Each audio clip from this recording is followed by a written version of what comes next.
Hello and welcome to Woodbridge, the best town around. My name is John McCormick. I'm the mayor of this great town, and we're going to find out tonight another one of the reasons why we're the best town around as we celebrate National Autism Awareness Month. This is something we do every year.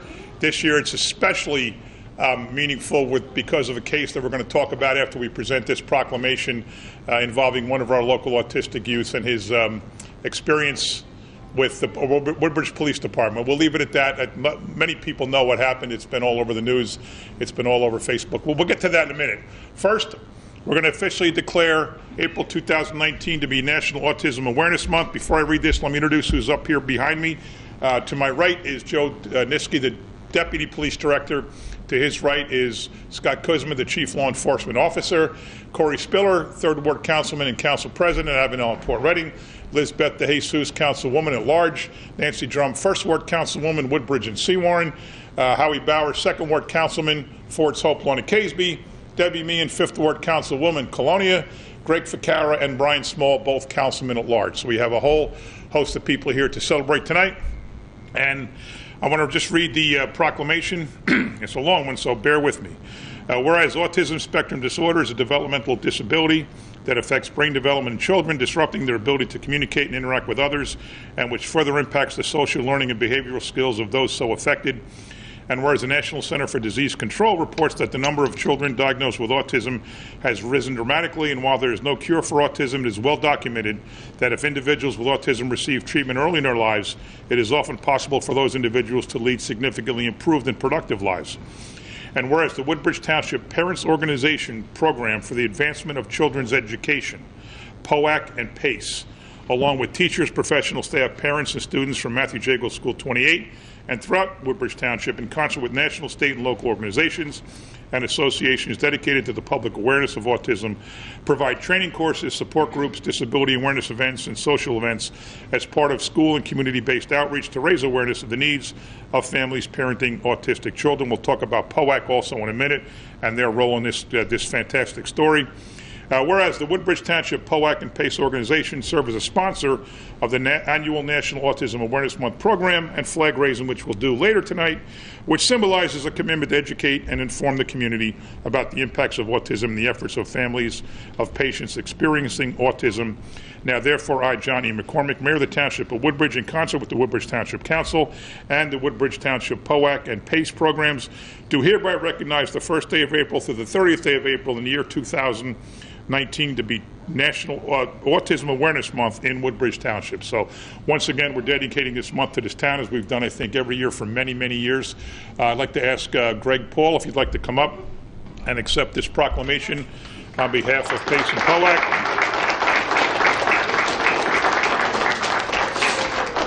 Thank you, sir.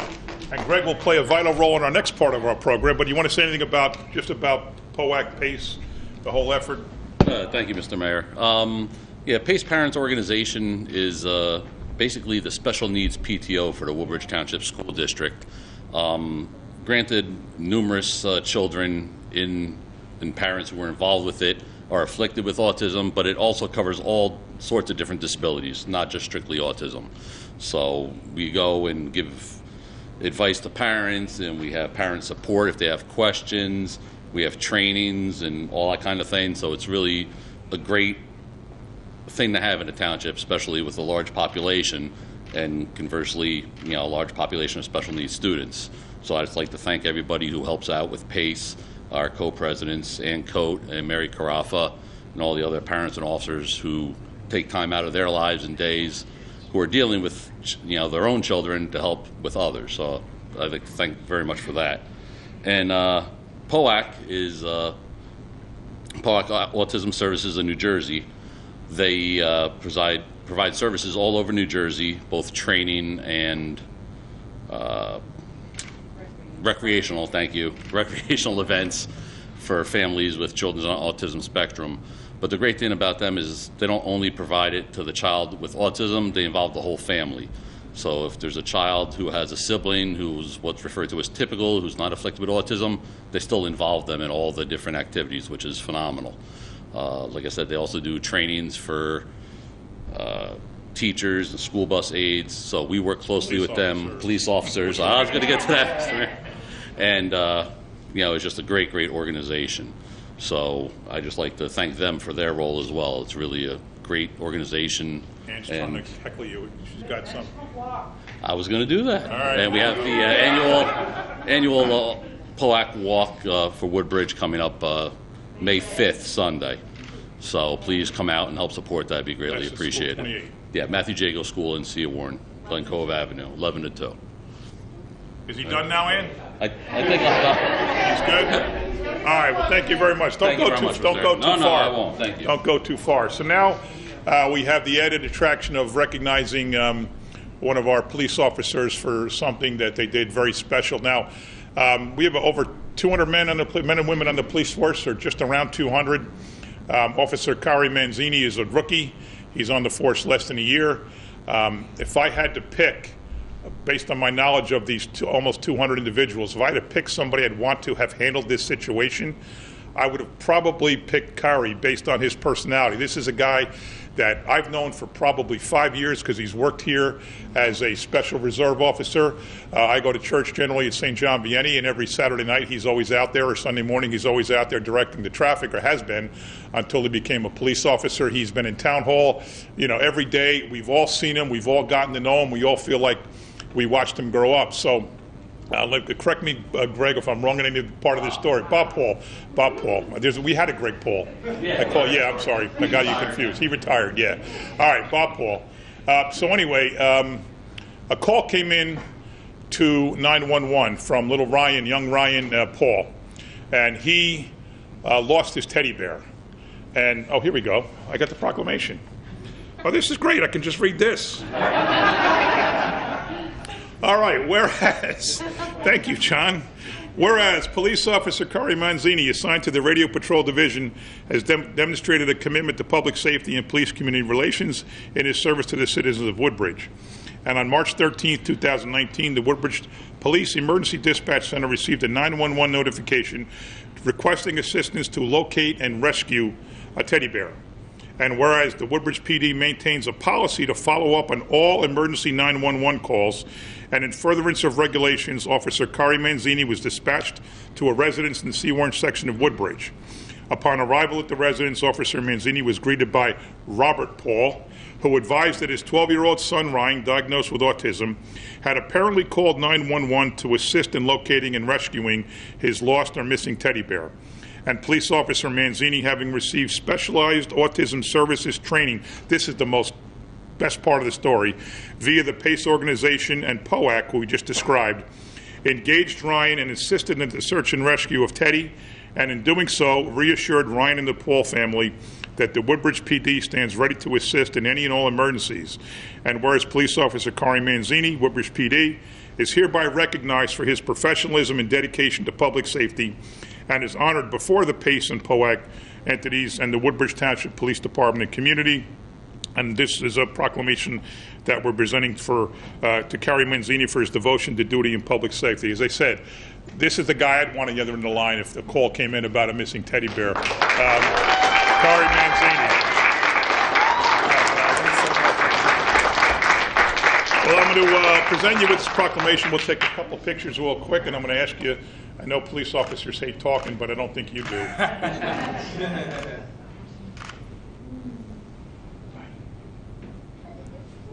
All right?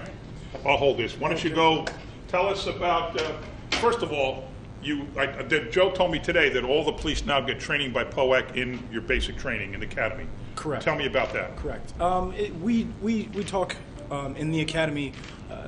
We have the opportunity to get training that deals with response and dealing with making sure that people who are on the spectrum of autism feel comfortable dealing with us, that their families feel comfortable and not threatened by our response and our speaking with them. So it's truly life-saving training, and it helps both the community feel safer and also the community get a sense of a partnership between us so that we can help not only solve and prevent crimes, but make sure that they're letting us know what's going on in the community. So Joe, tell me, Deputy Director, how long has this been part of basic training for police officers?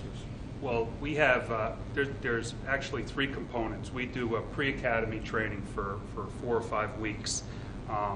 There's a whole block of instruction that deals with the special needs community during our pre-academy training. Then when they're in the academy, they do a whole module on dealing with the special needs community. Then our auxiliary and special police actually had POAC down to provide on-site training for all of our auxiliary and special police, because those guys are out there in the evening doing our special checks, and a lot of times they're the first ones that are available to respond to calls like this to help the regular officers. So were you trained in this when you were special? I was. Okay. And Also, throughout, okay. Both. And you had reinforced training in the academy. Absolutely. So what was going through your mind when you first of all, who's the dispatcher? That person also should get a lot of credit for the way they handled it, right? Absolutely. Who's the dispatcher? Do we know? The dispatcher was Amy Ng. Oh, okay. Right. Okay, she should get a proclamation too. So you're on duty, you're out in the field, you're in a car. We get a 911 hang-up call, which is a little nerve-wracking because we don't know exactly what's going on inside the house. And so we go there as quickly and as safely as possible. We respond in a way that doesn't alert the folks that are inside the home, and also we try and gain as much information as possible.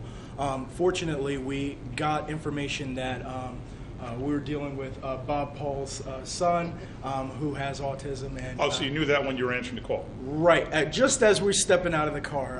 I didn't know everything what was going on, so as soon as I could positively ascertain that everybody was safe and there was no real emergency, I was a happy camper. So you knock on the door. So you knock on the door, and they let you in.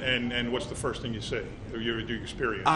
Ryan, and that smile Ryan has, it's like nothing else. I thought I had a smile. Yeah, we do. That We think so too. That guy's got a smile, and he ran up. We got a hug in, and he showed me Freddie the teddy. And so had he found him before you got there? Oh yes, we had. So you really didn't save the teddy bear? We I thought this guy saved the teddy bear. And I helped a little. I did. I like to think I helped. Gave a little shortening hand. All right. Well, I got emails from all over the state, all over the country, and even 2 places in Canada after the story hit, and I guess it hit the Channel 7, one of the big newscasts, and it must have got picked up on the internet. It must have got all over social media, everywhere, right?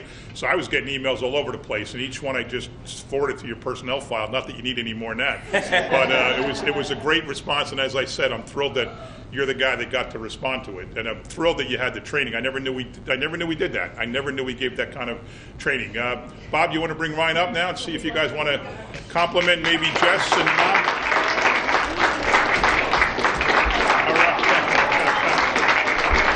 Jess, you want to come up? Ryan, can your sister come up? Is it okay if she comes up?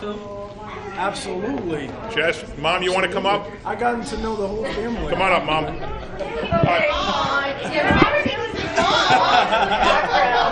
Why don't you guys tell us about how you saw this whole thing happen? Sure. What had happened is the family was in the living room just watching TV, and the phone rang, and I picked it up, and it was Dispatcher Ng who told me I was Woodbridge Police, and we received a 911 call from the house. So I looked around the living room, realizing the only person missing from the room was Ryan. So I said, oh, God. So I yelled out to him. I said, Ryan. And then he responded, yes. I said, did you call 911? And he yelled across the house, yes. I said, why? And he yelled back, teddy bear rescue. I said, oh, God. So I informed Dispatcher Ng what had happened, and, my son has autism, and it's not an emergency, but due to the department's policy, because it originated as a 911 hang-up, that they send the car out to verify that everything's okay. So while I was on the phone with her, she had told me that Officer Manzini had pulled up outside. So I said, all right, let me go and I'll speak with him. So as Officer Manzini was coming up on the porch, I met with him and explained all over to him again, my son's 12, he has autism. He had dropped a teddy bear off the bed, and it rolled a little bit where he couldn't see it right away. And instead of calling his mother for help, he decided to call 911. So, Ryan, do we call 911 for lost teddy bears? Yes. Ryan, do we call? No. All right. All right. Good job. So, like I said, I informed him, and he couldn't have been more gracious or helpful or courteous. He was, well, that's great, no problem. I'm glad everything's okay. He even inquired, is the teddy bear okay? I said, yeah, he's fine. So with that, Ryan came running over to where we were, and he had his tablet in his hand. And one thing about Ryan, he loves taking pictures. So he handed me his tablet and said, picture. And he went to stand next to Officer Manzini. And I said, hey, would you mind just taking a picture? Because my son, really loved. Not a problem. I'd love to. It'd be great. He had Officer Manzini's big smile, and Ryan sitting right there. And so I took a couple of pictures. And, due to the fact, I thought his response was great, I put a post on Facebook with one of the pictures we had taken with the tablet, just saying, I'd like to thank the officer who came out. It was such a good job. And I've been involved with parent groups and, special needs for a while now, and I just thought, his response was stellar, and like the mayor said, if there could be one way to treat it, that would be the way. So I had also forwarded it to the police department, for their Facebook page if they'd like to put it up, and, they had put it up, and, it just took off like wildfire from there. Like the mayor said, Channel 7, 11, News 12 all did stories on it, multiple online sources, and there was even a call from the BBC radio in London who wanted to do an interview with us, which we did last week. So it's 7 countries. Yeah, there was posts from Africa, Italy about, it just unbelievably how it took off. And it was all because of, Officer Kyrie and his kindness and training and knowing how to do the right thing. So, that was the whole thing, and it all worked out well, right, Rye? Right. All right. Mrs. Paul, you want to add that? Anything to that? I'm the mom. The only thing that I'd like to add is that when the story took off, it happened on a Wednesday evening, and the first interview that we did was for New Jersey 12, and they came here to Town Hall to do the TV interview. And we invited Gary Whiteson, the president of POAC Services, to come with us. We figured to give them some props.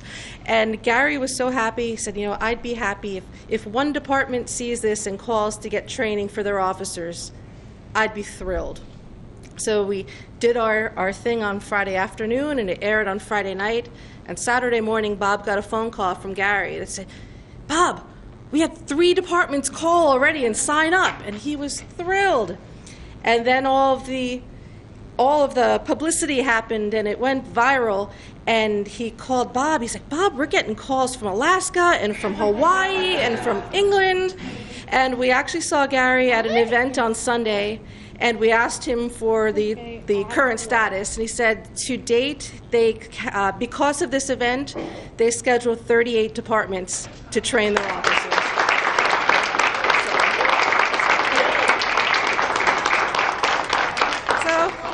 That's great. Yeah. Ryan's surprise. Yes. Okay. So Jess, I didn't forget about you. I've been seeing you all around the town forever. You want to say anything about the case, what happened here? Sure, come on. So you were home when this whole thing happened? Yeah. All right. So I was standing at the front door when Officer Manzini was on our porch, and my brother had run outside, take picture, and honestly, it was handled in such a wonderful and courteous way. There could have been so many other ways that it could have been handled, and the way that it was handled was honestly one of the best that I could think of. All right, great job. Everybody got to hold a piece of the rope. Sarah, come on and hold a piece of the rope. No, not yet. No, not yet. We're not all here yet. Wait inside. Wait for the Coke, boys. I know. Here they come. All right. Get away. Oh, it's going. Did that hit you? All right, come on in, guys. Everybody grab the rope. All right, are we ready? 5, Start pulling. 4, 3, 2, 1. All right, slow. Not so fast. Keep going. The kite's going higher. Let's go, boys. We need more flags. No, we don't. All right, stop. Is that good? Stop. Is that good? All right, stop. We need more flags. All right, now we got to do this. We got to wrap it up. All right. Keep going, and let's see if we have just enough left. More flags. Oh, not quite. All right, good job, guys. Thank you, everybody. Oh, by the way, Council Board of Ed member Dan Harris is in the house, and board member Sue Bourdain's in the house. They joined us. Sue's over there. Just want to thank them for coming out. And Councilman Viru Patel joined us too. So thank you all for coming out for this great event. Thank you for watching. You should see your own house. Good evening, call the council to order. Please rise for a pledge to the flag and remain standing for a moment of silence for our military personnel. I pledge allegiance to the flag of the United States of America and to the republic for which it stands, one nation, under God, indivisible, with liberty and justice for all. Please be seated. Notice the requirements of the Open Public Meeting Law have been satisfied concerning this meeting. The Home News Tribune and the Star Ledger published a notice on December 21st, 2018. A copy of the schedule was also posted on the municipal bulletin board and should be so noted in the minutes of this meeting. Councilman Anderson. Councilman Ficarra. Here. Councilwoman Drum. Here. Councilman Small. Here. Councilwoman Meehan. Here. Councilman Patel. Here. Councilman Bauer. Here. Council Vice President De Jesus. Here. And President Spiller. Here. Can I get a motion to approve the minutes from March 19th, 2019? Motion. Second. Any questions or comments? All in favor, aye. Aye. Opposed? Ayes have it. Beginning with second reading ordinances, we'll take letter A first, the second reading of bond ordinance to authorize the refurbishment of the ladder fire truck for Fire District 9 and to appropriate the sum of $450,000. Can I get a motion that this ordinance be taken up on second and third reading and the public hearings be open? Motion. Second. Any questions or comments from council? All in favor, aye. Aye. Opposed? Ayes have it. The public hearing is now open on letter A only. Mr. Maris, I was going to announce this before the public portion. By no means am I accusing anybody in here, but just don't touch the mic, please. We had somebody touch the mic last week, and it affected the volume. Yes, good evening, Tom Maris, Forge, New Jersey. In regard to ordinance number 8, a couple of questions on that. It's $450,000. Is that fire district, District Number 9, a taxing entity of its own right? Like District 1, they tax? Yes. Okay. So does District 9, do they not? I believe so. I believe all 9 districts. In addition to this, does the district, that district in particular, Island Fire District Number 9, receive any other taxpayer funding through Woodbridge Township? I'm not aware of any. Since they are a taxing entity, and as we know, District 1 just went through a special election to get approval from their taxpayers to buy certain pieces of equipment to enhance their operations. Why is it necessary that the township is taking taxpayer money in the amount of $450,000 and giving it to a taxing entity? Why isn't that taxing entity going through a special election and letting the taxpayers, the voters, if you will, vote on whether they want to spend that money or not? It's just the township's continued desire to assist the emergency services in the school district with pilot money. Well, that's a nice answer, and it's kind of like the kids need it, and we hear that all the time. It's for the betterment of. But that's why they're a taxing entity, so that they can raise the funds to maintain their operations. Are you saying that they're insolvent and they can't raise the money, that they can't raise their own taxes the same way District 1 did? We have to give it to them from our general I'm fund? just saying it's the continued process of. But why? I know it's an ongoing process, doesn't make it right. Why are we doing that? This is, as the council president said, it's an ongoing process that there is a new project in a particular area. It has been the mayor's direction that we work with our emergency management organizations to provide the necessary services and necessary equipment. We will retain the ownership of this vehicle as we do in many other emergency vehicles. We just, as you are aware, purchased an ambulance, and this has been ongoing that we take and purchase these kind of equipments or refurbish existing equipment with monies that come into that particular area. I appreciate that. And again, we all are concerned about safety, but let me just add something to that.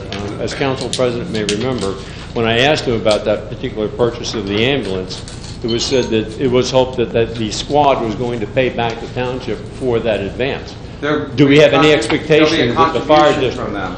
Pardon? In this case, this is for the safety of the people in the area. It is something that is, those monies are coming from a new project in that particular area, so that's why. What new project, sir? To do. I'm not sure which one this is, but I just we're spending $450,000 and we don't know why we're spending it on what project? Yes, we are trying to protect the safety of the people in that area and make sure that they have the fire district has the proper equipment to be able to deal with it. You're saying that they don't currently have the proper equipment? Or this is something that's planned, it's a new, excuse me, something that's coming in is planned to expand that hence warrants the new equipment? That they don't have the equipment now to deal with it? No, I didn't say that. Well, I'm asking. No, I'm saying that this will enhance their ability to be able to... Yeah, we could buy 10 pieces of equipment. Do we really need it, and why are we paying for it when they are a taxing entity and could go out the same way District 1 did, have a special election and say we need to raise more money? Please approve it, Mr. Taxpayer. Thank you. Are there any other comments on letter A? Letter A. John Down Woodbridge. So many things be said now, but my question would be, number one, why would you refurbish the old truck? And how long is it going to take? How could they do without the truck with such a necessity for safety of public? They probably take weeks and months. I remember years ago back whenever they had a problem with that truck, they sent it out to Milwaukee, what it was. It took months to get it, weeks to get it fixed. And what's the life expectancy of the truck after it's done? $450,000, that's a lot of money to fix the fire truck. Well, it's 425. If we were to purchase a new truck, it'd be well over 1.2 million.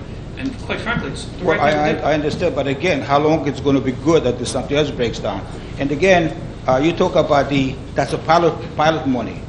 I thought pilot money was only school exempt. They didn't pay school tax. Now you're telling us that they're not going to pay the fire tax? No, you're incorrect. You're incorrect. It's not limited to schools. Pardon me? It's not limited to schools. I know they do pay that. The pilot do not You just pay said the it's school limited tax. to schools. But It's again, they should pay other tax, county tax, or every other tax like we do. Now, we knew it, the way you mentioned it, because expansion of high-rise buildings, we understand it. But that was never brought to the people of Woodbridge or anybody else. That's going to come along the side when build all those what you call the luxury apartments or what you call transit villages. That's what the problem is. This is all unexpected expenses with people, the rest of the towns is going to pay what's happening in Iselin. Did Iselin pay for something that happened in Woodbridge with Fire District 1? No. Mr. Vittar, we are talking about the bond ordinance for this fire truck. We're not talking about any development in any other area. Well, that's really the fire truck. Thank you very much. Through the chair, Mr. President. And just to go a little further as far as if a piece of equipment being out for repair, whether it's weeks or months, unfortunately we have breakdowns in the fire services all the time, and we rely on our mutual aid fire companies to run with us with a ladder or an engine or whatever we need. So the stuff that does break down, there's another fire companies within the township that backs us up, and we all pre-plan for breakdowns. So whether the truck goes out for a repair, a breakdown, or whatnot, we are prepared for that. Thank you. Are there any other comments under letter A? Letter A. Here are no other comments. Can I get a motion that the public hearing be closed? The ordinance be adopted and submitted to the mayor for approval as required by law. Motion. Second. Any other comments or questions? All in favor, aye. Aye. Opposed? Ayes have it.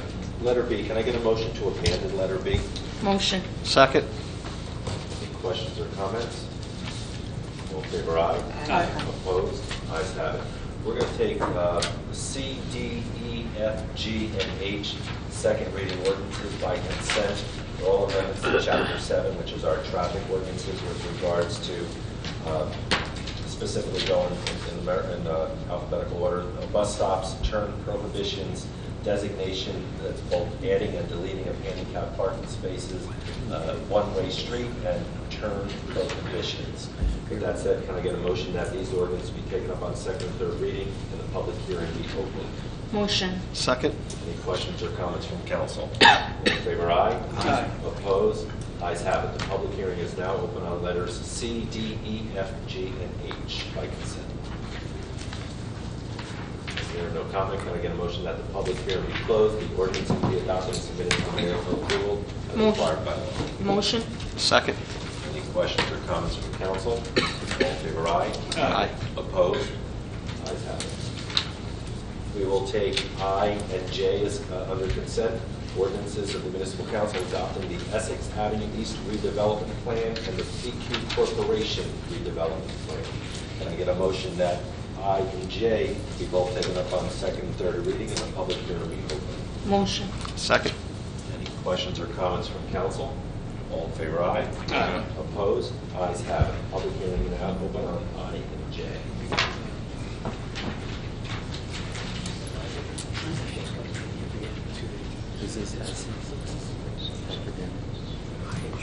Tom Maris, Board of New Jersey. Actually, the question is relevant to both I and J, the ordinance adopting the Essex Avenue redevelopment plan. Can you be a little bit more specific about what those two redevelopment plans encompass? Is this new apartments? Is it housing? Or what is the plan? What's going in there? I'm looking for Marta. Both of the properties are in the industrial section of town of Avenel, and the uses that they permit are industrial. Do you have something specific in mind as to what's going to go in there? Industrial office, warehousing? No, there's a whole list of uses contained in the plan, very much standard to our other existing industrial zones. Okay. Physically, exactly where is that? East Avenue, Essex Avenue East.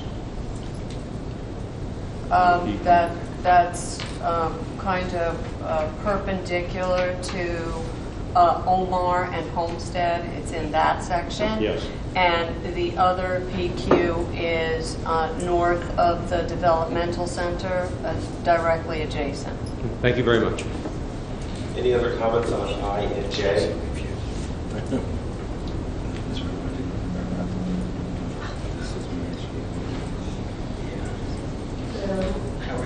Marge Gatis, Woodbridge. Just to kind of play off of Tom a little bit, I was at the planning meeting on February 6th when they were presenting the study to have this approved. And I had asked the question if there was a developer for this property, if you had a developer. So I'm just curious, they told me at that time that it was not appropriate to ask that question at that time, because they were just giving the testimony, I guess. So my question, I guess, to Marta or to the council, do you have a developer at this time, or are you with the talking to one? Has one, approached the township at all regarding that? Which one of the two properties are you talking about? Both of them, actually. Okay. So the reason why they explained to you at the planning board, the study is with regard to the local housing redevelopment law, the criteria, which is developer blind. It's not to a specific developer. When you're studying the property, you're looking at whether or not, in accordance with the requirements of the law, it meets the requirements to be designated. Unfortunately, when we do the plans, it's pretty much the same thing. The plan deals with the uses. It's not to a particular developer. It doesn't matter who the developer is. It's really exclusively, the plan is the zoning of the property. And that's all that's in the plan. So I know that the one property is a former Procter & Gamble property. Actually, at this point, I don't know whether that has changed hands. I know that the PQ property, this property is owned by PQ. So that's the extent of what I know at this point. And really, because it's the zoning that we're dealing with, we wouldn't necessarily or generally have more information for you than that. Right, yeah, because I was kind of confused as to when it seems like it seems to be that there's a developer, and then I wasn't sure if somebody came to you first and then you looked at the study, or what prompted the study, basically. That's what, I was kind of curious. With regard to all that, it's really governed by the law, and the law lays out a path that you need to follow, and that's really the path we follow, and that is determinative. And so you're, according to the comments, so this will not be basically housing? This is for industrial only at this point? There's no housing proposed permitted in either of the plans. So if they Only do, then they have to industrial. go through zoning at that point? Yes. If it was to change over? Yes. Okay. All right, thank you. Are there any other comments on under letters I and J? If there are no other comments, can I get a motion that the public hearing be closed and the ordinance be adopted submitted to the mayor for approval as required by law? Motion. Second. Any questions or comments? All in favor, aye. Aye. Opposed? Ayes have it. Under first reading ordinances, first I'm going to ask that you pull letter L from the agenda, and then take letters K, M, N, O, P, Q, R, S, T, U, and V by consent. So I get a motion that these ordinances all be passed on first reading, published in the Home News Tribune on April the 5th, 2019, with notice of public hearing to be held on April 16, 2019 at 7 p.m. Motion. Second. Any questions or comments from council? All in favor, aye. Aye. Opposed? Ayes have it. We'll now take resolutions by consent 1 through 23. If I can get a motion to approve 1 through 23. Motion. Second. Any questions or comments? Mr. Mitch, I'm going to abstain from number 23. So noted. Any other comments? All in favor, aye. Aye. Opposed? Ayes have it.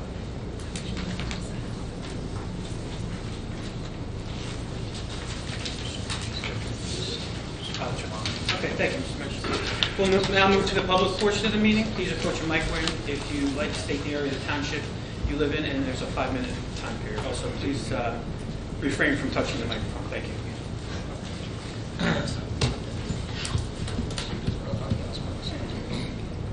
Good evening again, Tom Maris, Wards.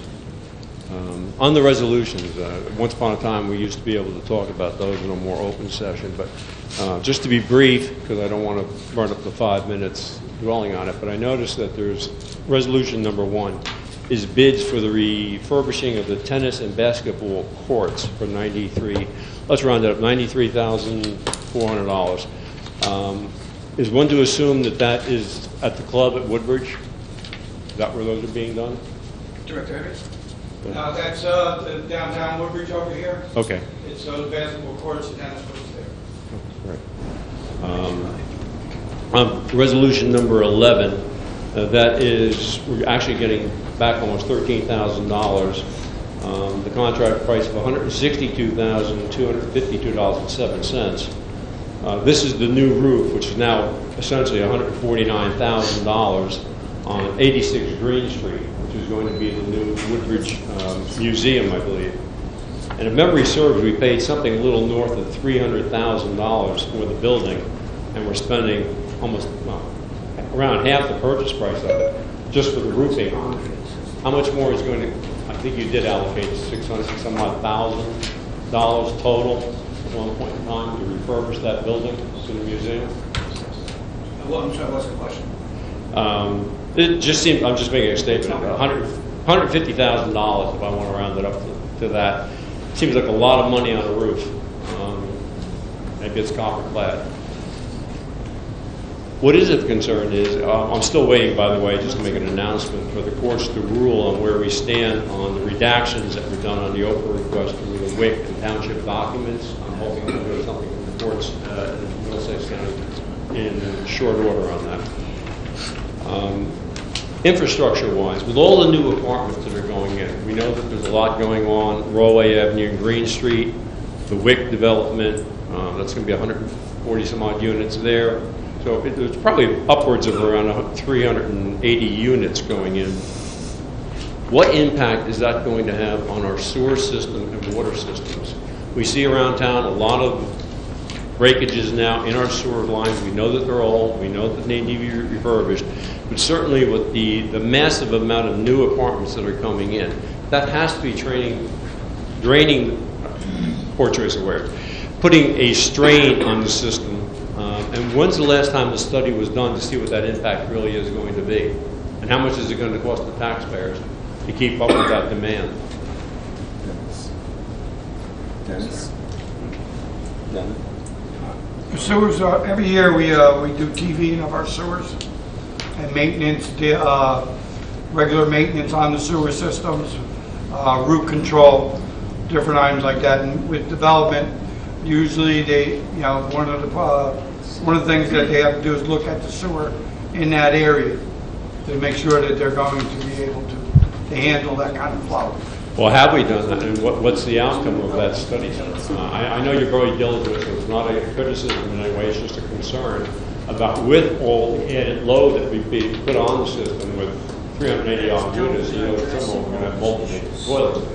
It's a lot of water. And it's a lot of water to put in. It's also a lot of water for our treatment systems as well to get rid of. As part of every development application, the sewer is extensively reviewed as part of the development application hearing with the consultant engineer and the township municipal engineer.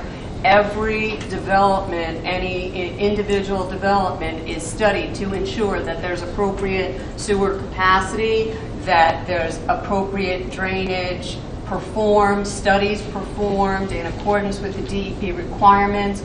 We have maintenance manuals. So there's extensive review and study with each and every development application.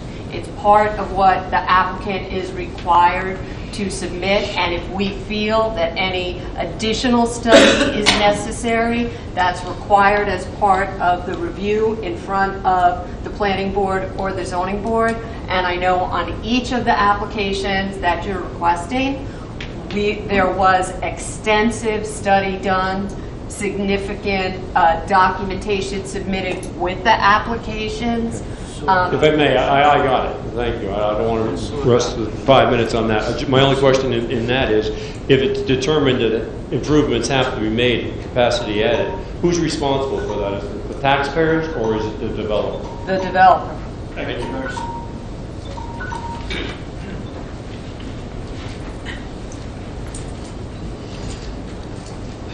John Woodbridge, on the number 20. $143,000, 646 for 3 police vehicles. How many? I guess you should answer. How many police cars do we really have? Every place I go, there's a parked police car to go in it. Do we just buy new ones and let the other one run away, or we dispose them or get rid of them? But again, it must be done. I understand. But how many cars do we actually buy? So many cars out there. Wherever you go. The community center, buildings around here, by the school board, there's a cars and cars and cars for the police. So what is the emergency about the police cars? What do we do? Sorry, is that a bad thing?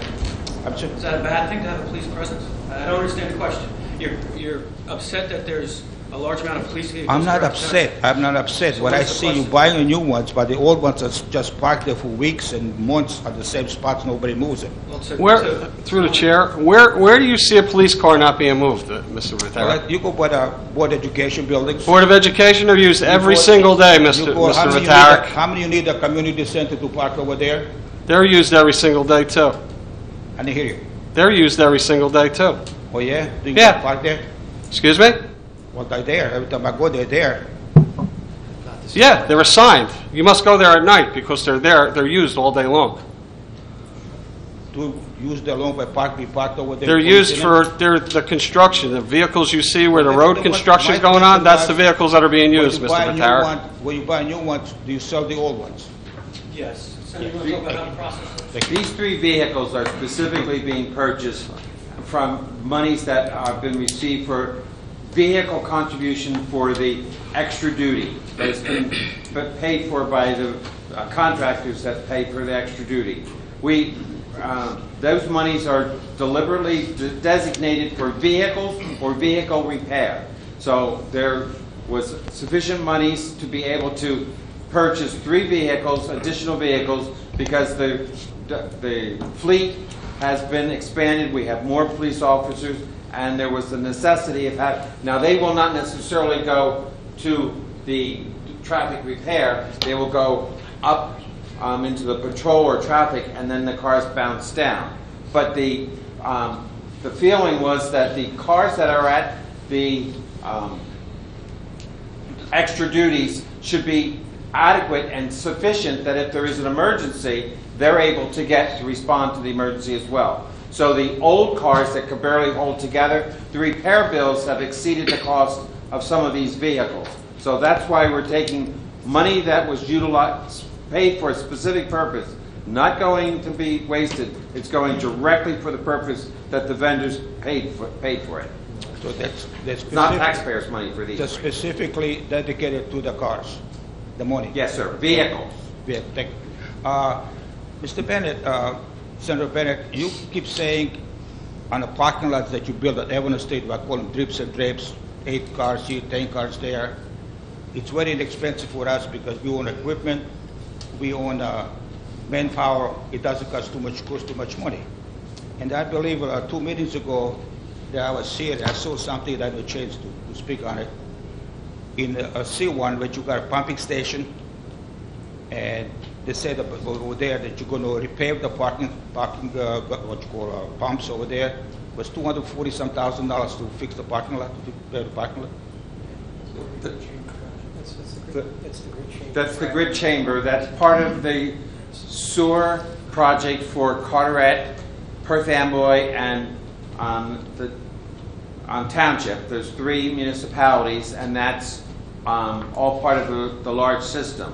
That the grid chamber had to be basically rebuilt, and well, yeah, but so it'd be rebuilt. It was replaced, and it's underground, and now they did the covering. That's all part of it. That's all project. A big, huge project. And second question. There's not a parking lot over there. There's not. Well, they pump the gas over there, so whatever But isn't that under what you call the flood zone? All the property there. I'm sorry. Is it what? Flood zone? Under the flood zone, the property. Flood zone. Yes.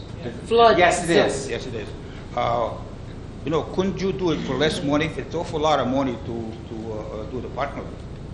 I'd like to do everything for less money, but I have to do with what the bids that come in, and what we have to pay the contractors what the bids are. But I'd like to do everything for less money, to be honest. But I mean, you could do it. You could do it for less money. You like pay peanuts, you get monkeys. That's what they tell me. No, but I mean. Thank you, Mr. Vitark. Your time is up. Thank you. Council President, Yes, isn't Councilman 2/3 of that project going to be paid for by Perth Amboy and Carteret? Is that the project that we're referring to? Yes, that's correct, Councilman. Thank you. Thank you for your input, Councilman Swan.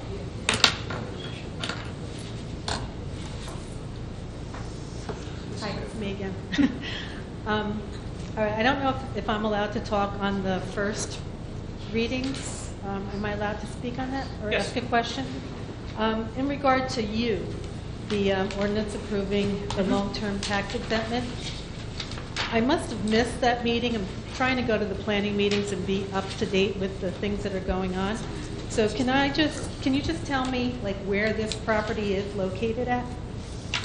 This is located over at the old Griffey site. Basically, it's just a housekeeping issue. They added a new another partner to it. Oh, PCP. Oh, I see. Okay. Okay, correct, Senator? Yes, you're correct. All right. So I'm okay. And the long-term tax exemption. How long is that for? Are they all 30 years? 30 years. 30 years. Okay. Does the town get anything in return for that? Yes. Yes. There's the financial agreement has, I don't have this one committed to memory, but they all make payments, and then at some point when the payments equal to what the certain percentage of the total tax would be, then they have to pay the taxes. 20, 40, 60, 80, something like that.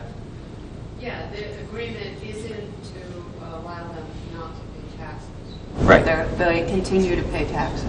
They get paid taxes. Okay, yeah, 'cause I've been trying to understand how this works. I've asked this question, you know, like how, I guess it's in lieu of paying taxes type of a thing? Basically. Do they, how do, I'd like to, I'm just trying to understand how that works. So, I understand that, but I'm wondering how they come up with the dollar amount. You know what I'm saying? It's also prescribed by law, how it is that the payments are made. The distribution of those taxes is what differs under the agreement, not the taxes themselves. Thank you. Are there any other comments from the public? Hearing no other comment, can I get a motion that the public portion of this meeting be closed? Motion. Second. Any comments? All in favor, aye. Aye. Opposed? Ayes have it. Thank you, Mr. Mitch. We'll now move to the agenda portion of the meeting. Under my agenda, item number 1, well, the time has finally arrived after a long, arduous journey. The Avenel Performing Arts Center is scheduled to open April 11th with the first show, 8 shows Dixie Tupperware Party.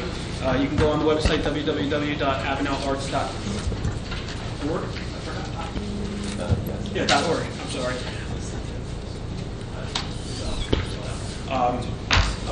It's got all the shows. Really exciting.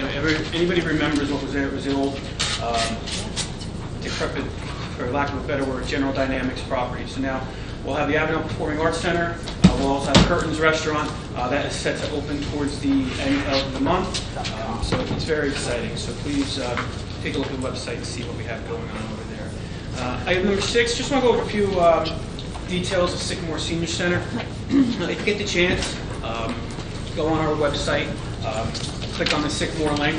To date, we have 601 members, 81 new members in 2018. That's pretty phenomenal.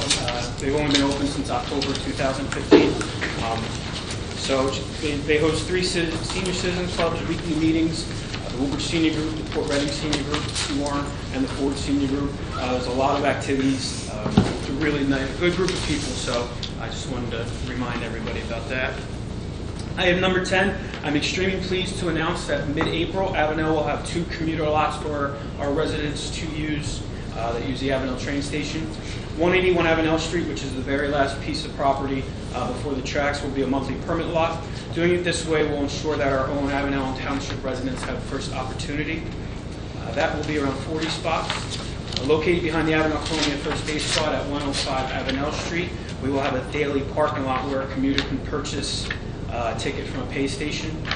This will average around $3 daily. Residents interested in the monthly permit lot can contact Rose Rullo at 732-634-4500, extension 4484. I'd like to thank the mayor, the administration, on working so hard on these projects. As we all know, New Jersey Transit built a train station years ago, and they didn't offer any parking for any of the residents. So the township came in and we did with 2 lots. So thank you very much. This also eliminated the invasion parking issue we were having on those residential streets. And just to go back to item number 1, that's www.avenelarts.com, where you get all the information on the great project there. Rest of my agenda is in order. 2 announcements. The Rawway Ave paving project has begun in Avenel, as well as Councilwoman Drum's award, Woodbridge, from Town Hall down Rawway Avenue to Randolph Avenue. It will be milled and paved. Projects just got underway, should be done towards the end of April. And finally, St. Anthony's is having their annual Easter celebration meal. That's on Saturday, April 20th at 2019. That doesn't make sense. Easter's not Saturday. That might be a typo. So what you can do is call 732-634-1419 beginning this week, and they can take your reservation. Again, that's St. Anthony's. That's it. So we'll now move to Council Vice President DeHaven. Thank you, Council President. My agenda is in order, but I do have quite a few announcements to make. Item number 5, Police Community Relations. Our community policing will be at our 3 high schools for their biweekly police interaction classes. They will also be at the middle school and elementary schools for their biweekly at-risk youth mentoring program. And they will be providing a tour of the police department for a local Boy Scout troop.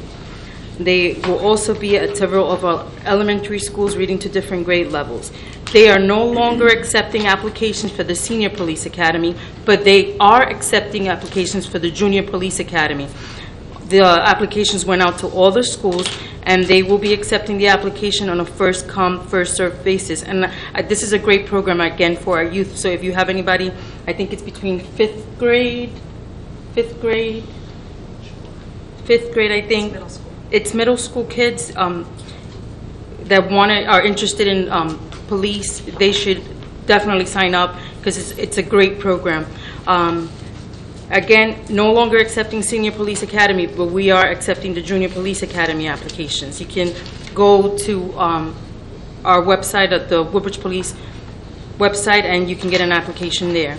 Item number 9, the Barron Art Center.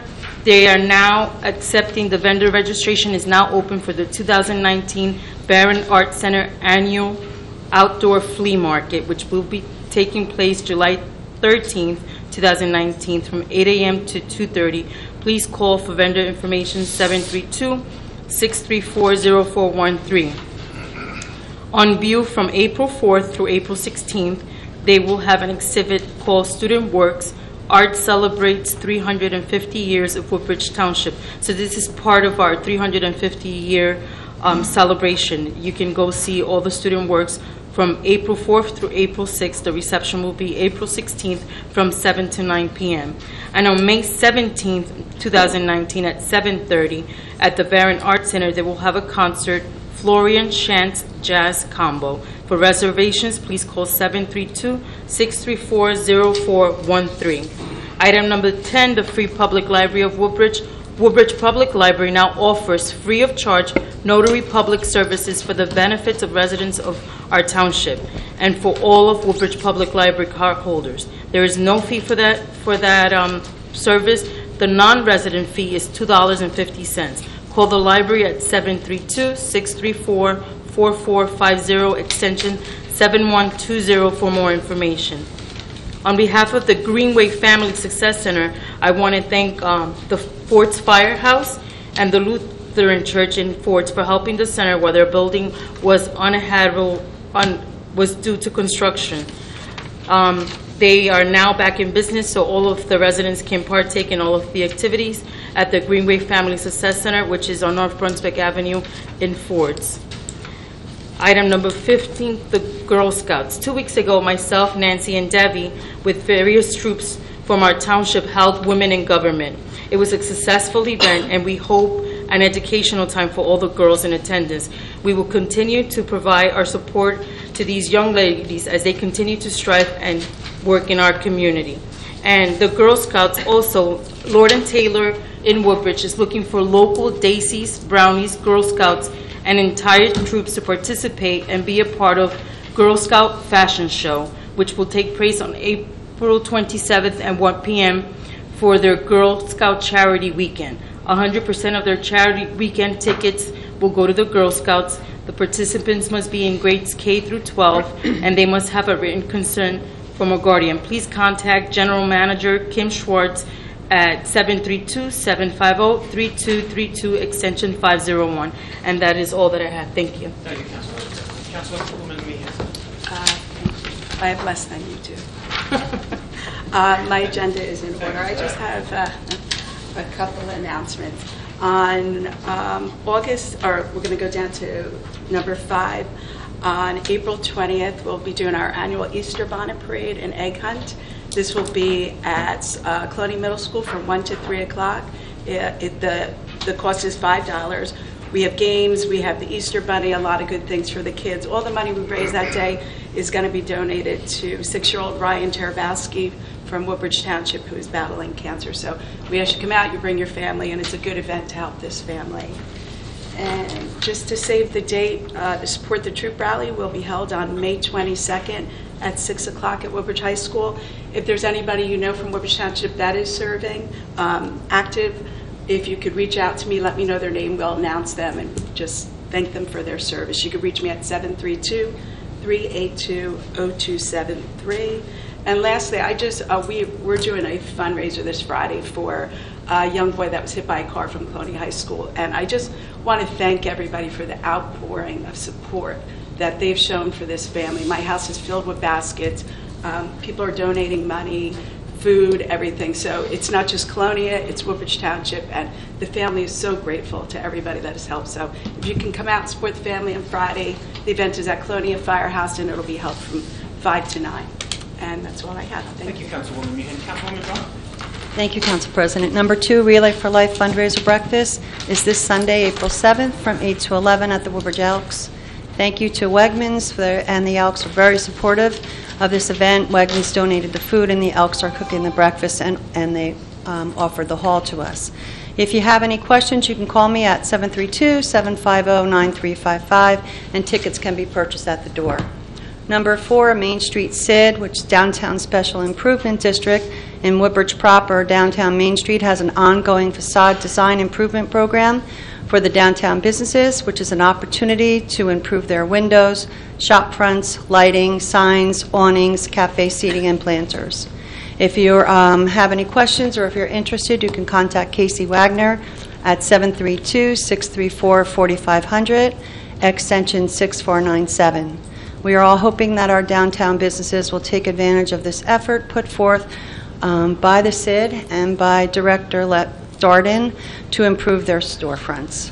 Number 5, the Avenel Performing Arts Center is hosting a Chamber of Commerce networking event on Wednesday, April 17th. There will be networking beginning at 6:30 at Curtin's Restaurant, and then to the theater for the show, Dixie's Tupperware Party. Anthony Wilkinson, the Executive and Artistic Director of the Arts Center, will be giving a presentation on the opportunities for our business community. This event is open to Chamber members as well as non-Chamber members. To contact the Chamber at 732-636-4040 to obtain a ticket. Number 11, the Animal Shelter. This coming Saturday, April 6th, beginning at noon, the Animal Shelter, which is located at 195 Woodbridge Avenue in Seawarren, will be having a fundraiser, which is Easter baskets and gift sale for pets. All proceeds benefit the pets in care of the Woodbridge Animal Shelter. And this evening, we raised the autism flag outside the town hall here for Autism Month.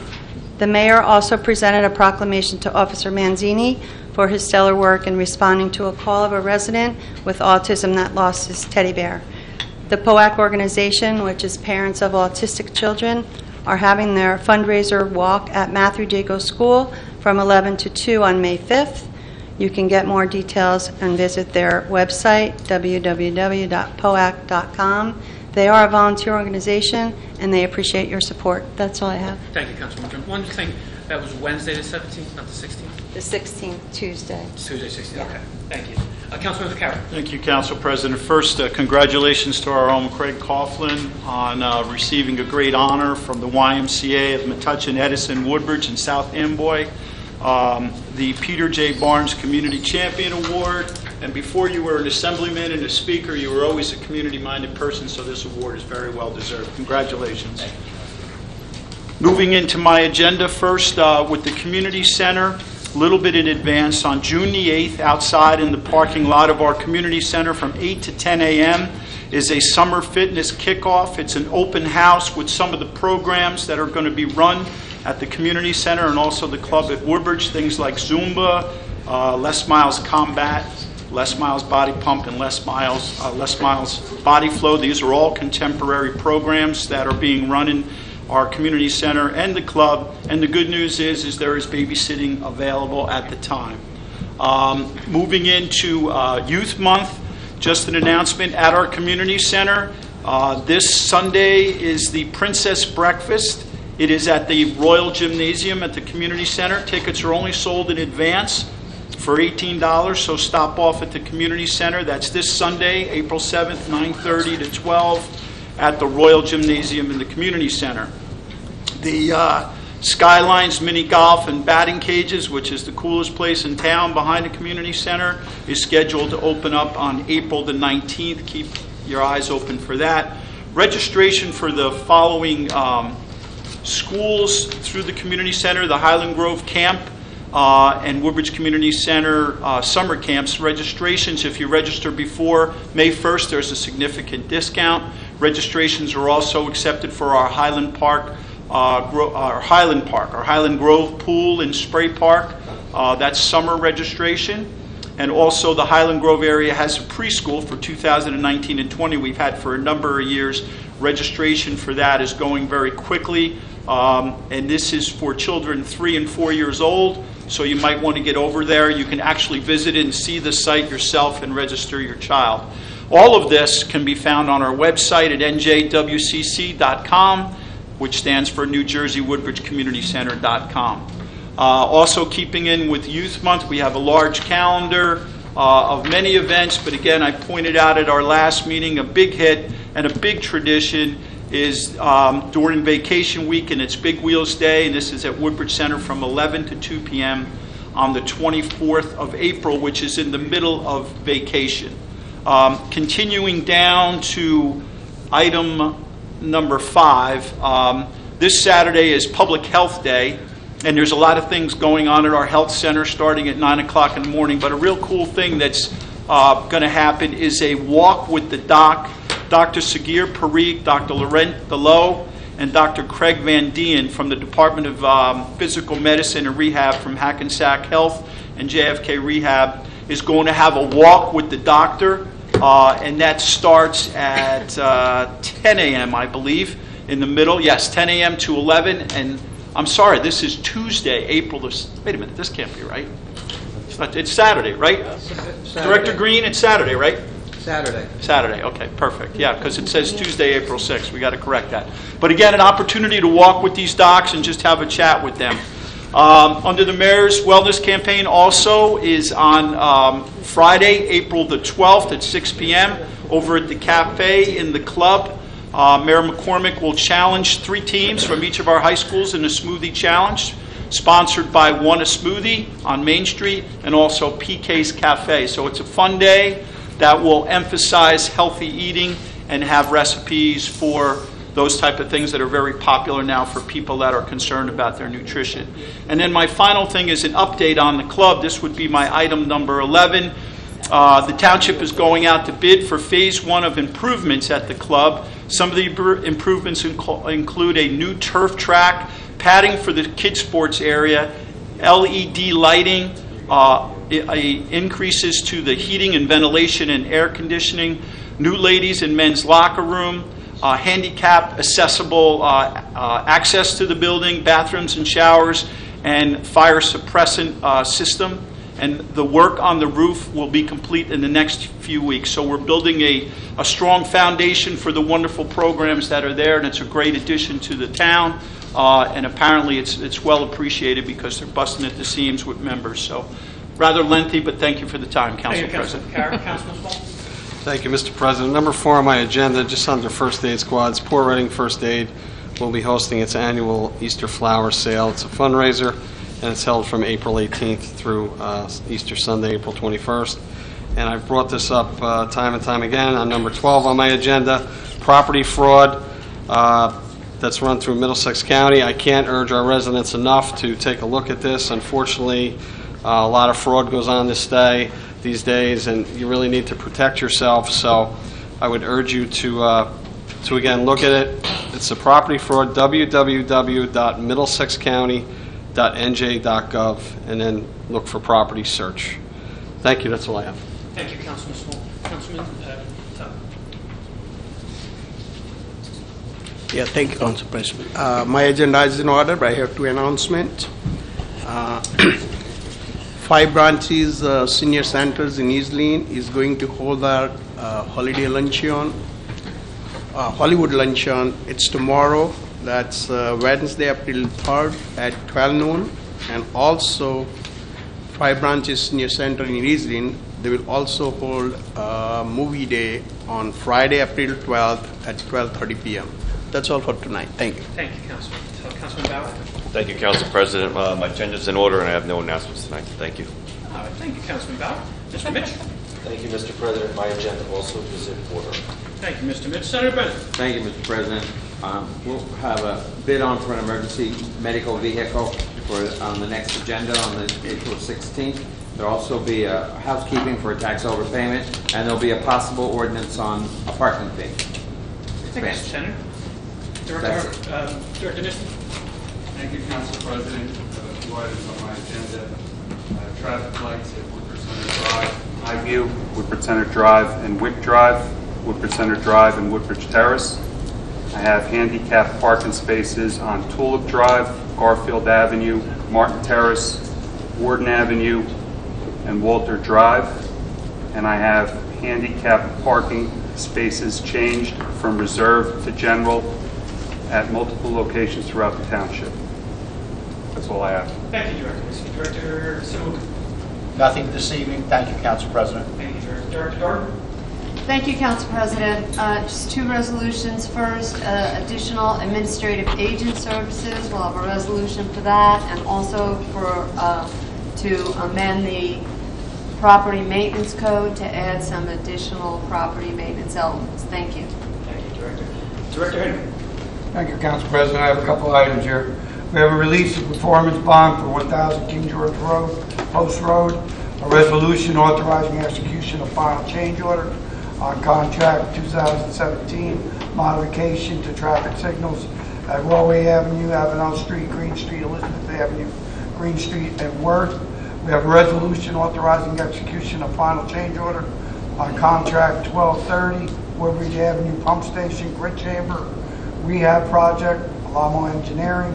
We have a final resolution authorizing execution of change order 1 on contract 1230 Woodbridge Avenue Pump Station, Grit Chamber Rehab Project, Tomar Construction. Thank you. Nothing this evening, Council President. Thank you. Motion to adjourn. Motion. Second. Meeting adjourned. Have a good night.